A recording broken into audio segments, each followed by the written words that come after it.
Hai, Assalamualaikum dan salam sejahtera. Okey, bersama saya hari ini Cikgu Nur Faiza Abu Bakar dari SMK Taman Bunga Raya 1.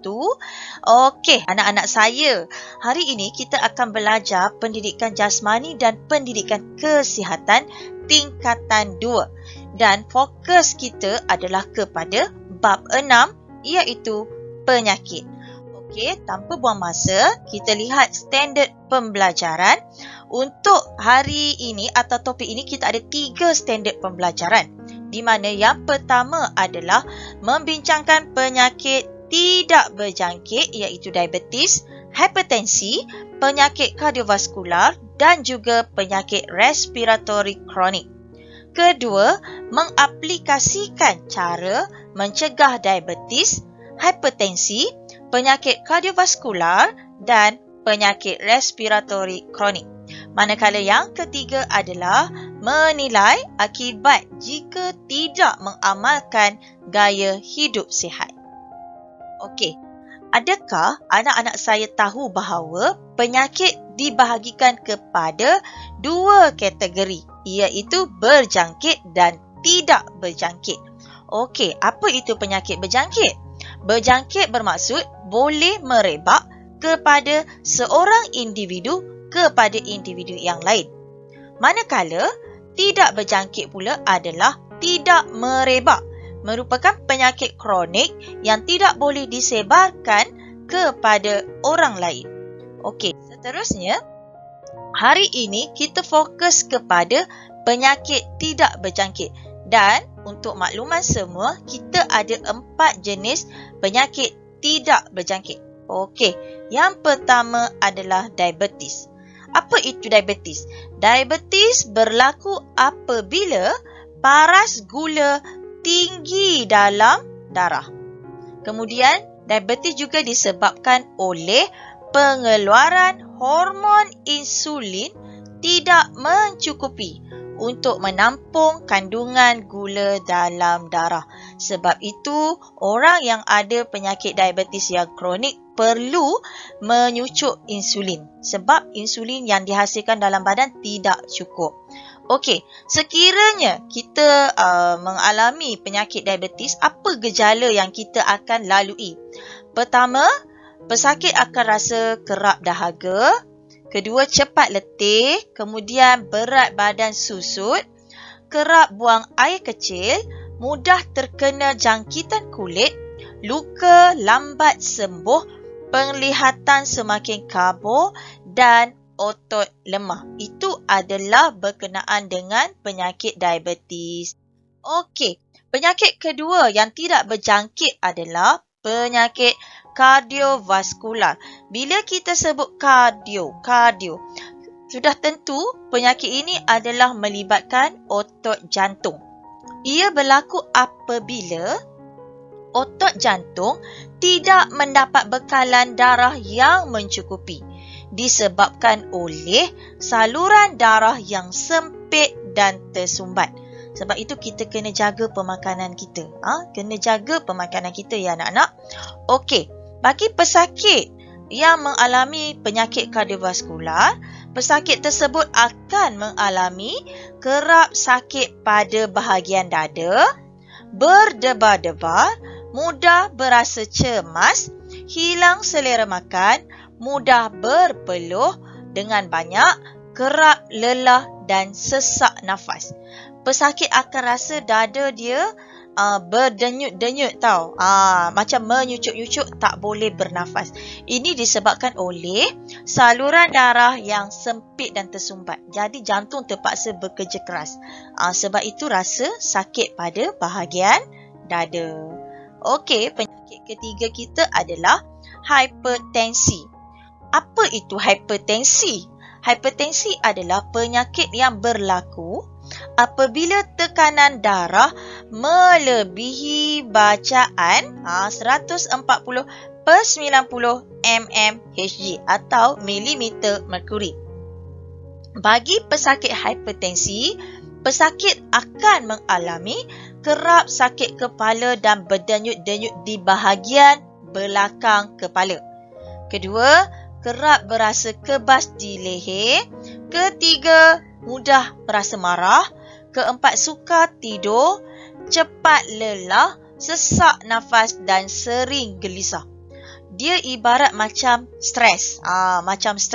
Tapi ini lebih daripada stres lah. Di mana tekanan darahnya juga melebihi daripada 140/90. Okey, seterusnya adalah penyakit respiratory kronik. Respirasi, pernafasan lah kalau kita lihat. Okey, apa itu respiratory kronik? Ia berlaku apabila terdapat penyempitan dan keradangan pada saluran darah. Okey, sekiranya pesakit tersebut mengalami penyakit ini, pesakit itu akan batuk berkahak yang berpanjangan, nafas berbunyi, sesak nafas terutama pada waktu pagi, sesak nafas ketika melakukan aktiviti macam senaman, berlari dan sebagainya, jantung bengkak dan juga kaki bengkak. So, anak-anak, inilah 4 jenis penyakit yang tidak berjangkit tetapi sangat berbahaya. Pertama, diabetes. Kedua adalah penyakit kardiovaskular. Ketiga adalah hipertensi. Dan keempat, penyakit respiratori kronik. Okey, cara mencegah penyakit tidak berjangkit. Mari kita lihat bagaimana caranya. Okey, kita ada 6 atau 7 langkah sebenarnya. Okey, pertama, lihat ya. Bersenam sekurang-kurangnya 3 kali seminggu melebihi 30 minit setiap sesi. Okey, maksudnya kena buat lebih daripada 30 minit. Kalau awak nak skipping, awak lebih pada 30 minit.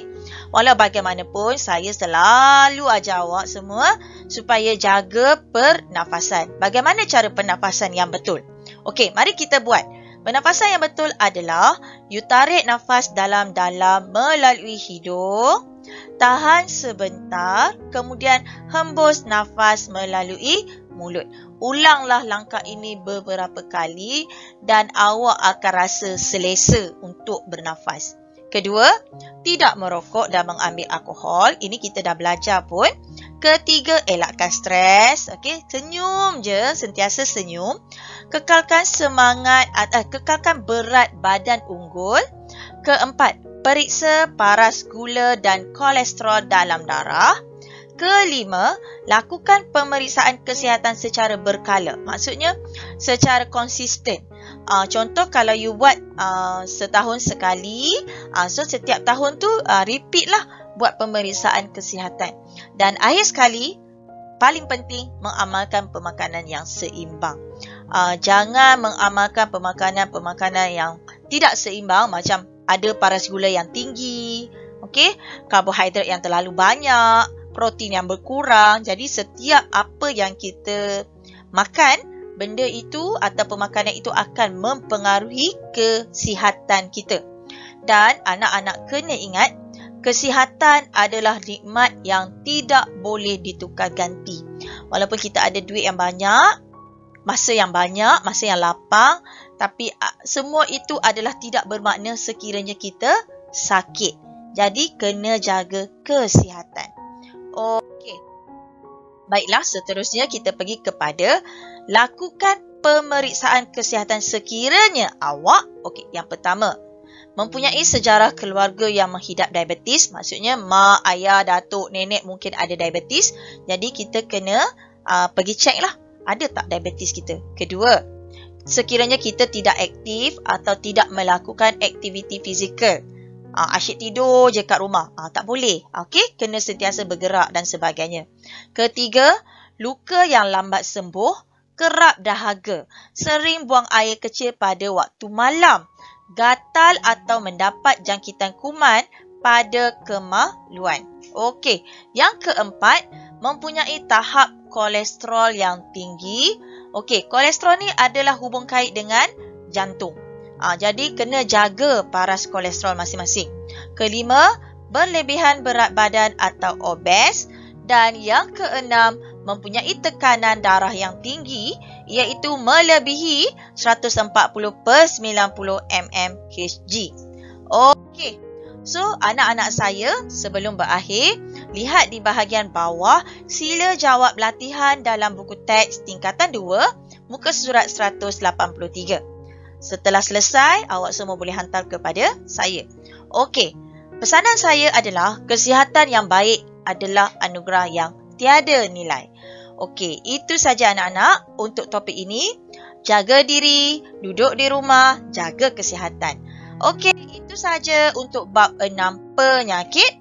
Sekian, terima kasih. Bye. Assalamualaikum dan salam sejahtera.